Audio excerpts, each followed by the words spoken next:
केंद्र सरकार से तीनों कृषि कानूनों को रद्द करने समेत एमएसपी खरीद गारंटी कानून बनाने की मांग को लेकर पिछले 6 महीने से संयुक्त किसान मोर्चा और केंद्र सरकार आमने सामने है। उसी 6 महीने के पूरे होने पर रायसिंह नगर में किसानों ने कोविड-19 की गाइडलाइन का पालन करते हुए अपने अपने एरिया समेत अनाज मंडी में हाथों पर काली पट्टी बांधकर विरोध प्रदर्शन किया है।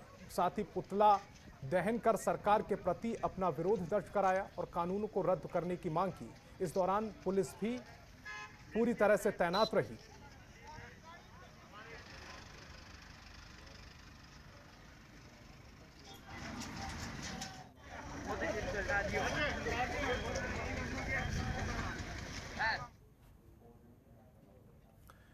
केंद्र सरकार की कृषि नीति के विरोध और उसकी वापसी की मांग पर आंदोलनरत किसानों ने आंदोलन के 6 महीने पूरे होने पर हाथ पर काली पट्टी बांधकर काला दिवस मनाया और विरोध जताया। भारतीय किसान यूनियन के जिला अध्यक्ष शेर सिंह चौधरी की ओर से किसानगढ़ बास क्षेत्र में किसानों के द्वारा काले कानून के विरोध में 6 महीने पूरे होने पर काला दिवस के रूप में अपना गुस्सा जाहिर किया है। जिला अध्यक्ष शेर सिंह चौधरी ने बताया है कि किसानों की ओर से किसानगढ़ बास कस्बा समेत क्षेत्र के कई गांवों में किसानों ने अपने अपने घरों पर काले डंडे लगाकर सांकेतिक विरोध किया है। इस दौरान जिला अध्यक्ष शेर सिंह चौधरी की ओर से किसानगढ़ बास क्षेत्र में ट्रैक्टर पर बैनर और काला झंडा लगाकर मार्च निकालकर किसानों के हक में आवाज बुलंद की। वहीं जिला अध्यक्ष शेर सिंह चौधरी ने कहा है कि देश भर में किसान अपनी हक की लड़ाई के लिए 6 महीने से आंदोलन कर रहे हैं। आंदोलन के दौरान कई किसानों की जान चली गई, लेकिन केंद्र सरकार अपनी जिद पर कायम है।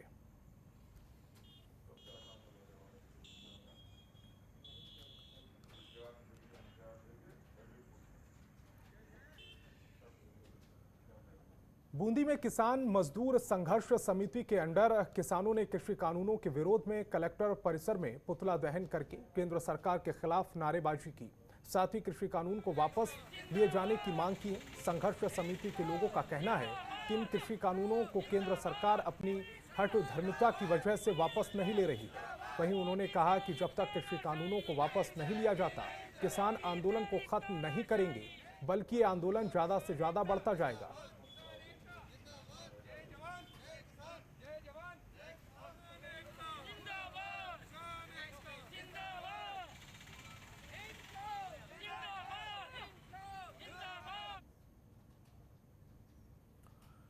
बाड़मेर जिले के सिवाना क्षेत्र में विधायक कार्यालय में हमीर सिंह भायल ने एक प्रेस कॉन्फ्रेंस की और अपनी बात रखते हुए उन्होंने जिला प्रशासन पर आरोप लगाया है कि शिड़धरी ब्लॉक का प्राथमिक स्वास्थ्य केंद्र प्राइवेट मेडिकल दुकान अस्पताल के अंदर से संचालित हो रही है।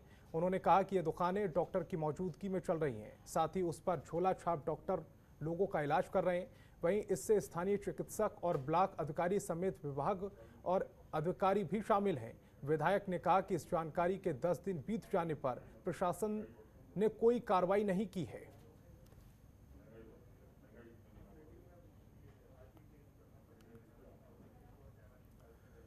कोरोना की दूसरी लहर में कोरोना संक्रमित लोगों को ऑक्सीजन की जरूरत पड़ रही है। इसी कमी को देखते हुए धौलपुर बसेड़ी विधायक ने ऑक्सीजन मिनी प्लांट लगाने का खासा प्रयास किए। वहीं उनके प्रयासों से उन्हें ऑक्सीजन मिनी प्लांट की जगह को चिन्हित कर विधि विधान से पूजा अर्चना कर भूमि का पूजन किया। साथ ही उन्होंने कहा कि अस्पतालों में जो भी कमियां हैं उन्हें जल्द पूरा कर लिया जाएगा। वहीं उन्होंने कहा कि अस्पतालों की और सुविधाओं का भी विस्तार जल्द से जल्द किया जाएगा। बैरवा ने कहा चिकित्सालय में ऐसी सुविधाएं की जाएंगी जिससे मरीजों को यहीं बेहतर उपचार मिल सके और उन्हें बाहर रेफर ना करना पड़े।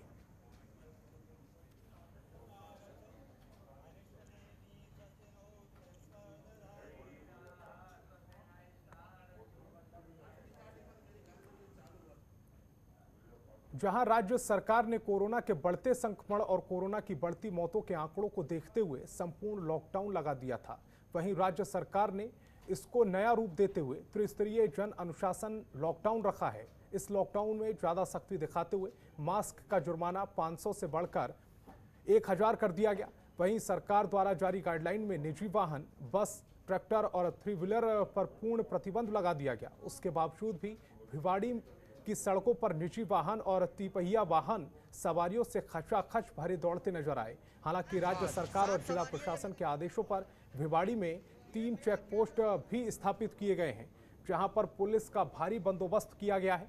फिर भी चेक पोस्ट के नाक के नीचे तिपहिया वाहन सवारियों से ठूस ठूस कर भरे जाते हैं। फिर भी पुलिस प्रशासन उनको रोकने की जहमत नहीं उठा रहा है। जब कभी मीडिया का कैमरा नजर आता है तब पुलिस उनको रोकती है।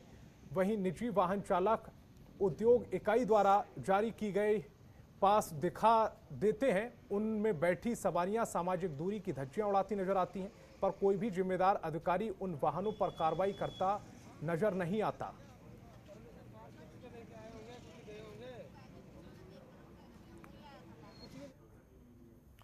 कोरोना महामारी के चलते 12 जिले में लॉकडाउन है, जिसके चलते शहर में कई चौराहों पर पुलिस द्वारा अनावश्यक घूमने वाले वाहन चालकों के चालान काटे जा रहे हैं। हालांकि सुबह 11 बजे तक जिला प्रशासन ने ग्रामीण क्षेत्रों के लोगों को जरूरी सामान खरीदने के लिए छूट दे रखी है।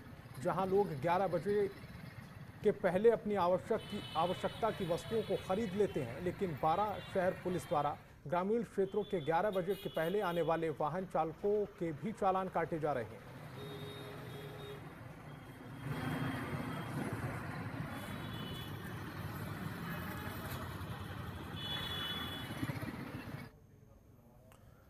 कोरोना महामारी में हर कोई किसी न किसी प्रकार से जरूरतमंद व्यक्ति की मदद कर रहा है। इसी कड़ी में श्री गंगा नगर के खालसा एंड इंडिया संस्थान का सामाजिक कारोबार सामने आया है। श्री गंगा नगर से आए संस्था सदस्यों ने राजकीय चिकित्सालय श्री कर्णपुर में विजिट कर 2 ऑक्सीजन कंसंट्रेटर भेंट किए। खालसा एंड संस्थान के गुरुचरण सिंह खालसा ने बताया है कि उन्होंने कर्णपुर CHC का विजिट किया है, जिसमें उन्होंने यहां पर ऑक्सीजन सिलेंडर के अलावा ऑक्सीजन कंसंट्रेटर नहीं होने पर चिकित्सा प्रभारी डॉक्टर नीरज अरोड़ा को 2 ऑक्सीजन कंसंट्रेटर लगाकर चिकित्सा प्रभारी को भेंट किए हैं।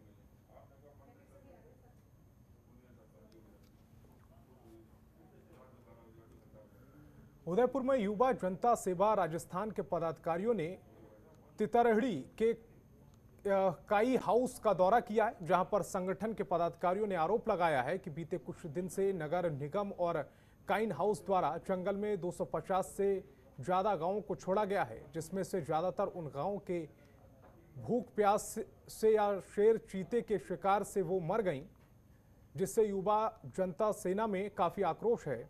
नगर निगम की लापरवाही के चलते गांवों की मौत हुई है, जिसको लेकर युवा सेना के पदाधिकारियों ने काइन हाउस का दौरा किया है और वहां मौजूद गायों के चारा पानी की व्यवस्था की जानकारी ली, जिसमें काइन हाउस की बहुत सी खामियां अव्यवस्थाएं नजर आई हैं। साथ ही इस व्यवस्था को सुधारने और मृत गायों के मामले में छानबीन करके दोषी अधिकारियों पर कार्रवाई करने की मांग की गई है। इसके अलावा गांवों के मामले को लेकर उदयपुर के नगर निगम कमिश्नर और जिला कलेक्टर चेतन देवड़ा को ज्ञापन सौंपा है, जिसमें मामले की जांच कर दोषी अधिकारियों पर कार्रवाई करने की मांग की गई है। खबरों के निष्पक्ष विश्लेषण के लिए सब्सक्राइब करें Jantantra TV and press the bell icon. Never miss any update.